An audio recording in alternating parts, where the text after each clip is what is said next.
বিশ্বনাথ আৰক্ষীৰ বৃহৎ অভিযানকাৰী দলে অভিযান চলাই জব্দ কৰে বৃহৎ পৰিমাণৰ গাঞ্জা।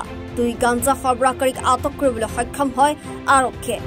AS27G4415 নম্বৰৰ স্কুটি লৈ 2জন যুৱকে মাজবাটৰ পৰা বিশ্বনাথলৈ গাঞ্জাখিনি আনি থকা সময়তে বিশ্বনাথৰ সাধাৰণ চাহ বাগিচাৰ সমীপত আটক কৰে 2 গাঞ্জা সৰবৰাহকাৰীক।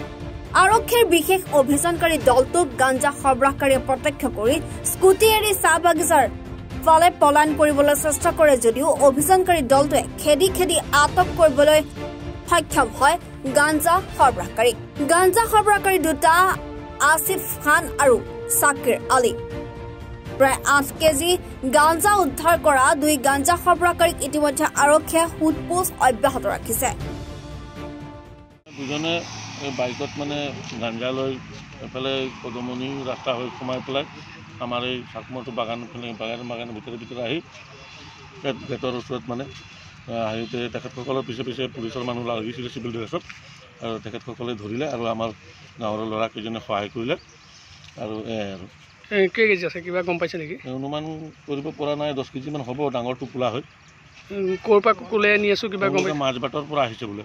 মাজবাটৰ ক'লে যাব কিবা গম পাইছে নেকি? এইটো কোৱা নাই সিহঁতে, ৰাস্তাতে সিহঁতক ধৰা মানে পিছত লাগিছিলে পুলিচে, তাৰপিছত ইয়াতে ধৰা পৰিছে। সিহঁতে এতিয়ালৈকে কোৱা নাই ক'ত লৈ গৈ আছিলোঁ বুলি, এতিয়ালৈকে ধৰা পৰিছে আৰু আমাৰ প্ৰশাসনৰ মানুহ আহি পাইছে।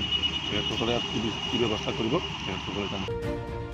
ব্যুৰো ৰিপৰ্ট, এনি ভাৰত 24।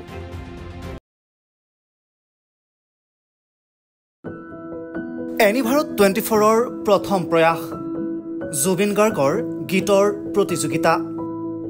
জুবিনৰ গানে কি আনে।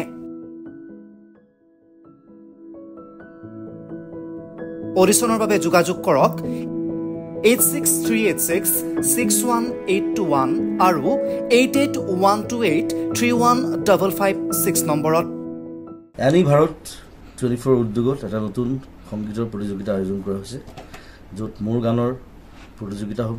আপোনালোকে তাত প্ৰতিযোগী হিচাপে আহিবলৈ পাৰিব আৰু মোৰ ফালৰ পৰা আন্তৰিক শুভকামনা জনাইছোঁ। আৰু অনুষ্ঠানটোৰ নাম হৈছে গানে কি আনে।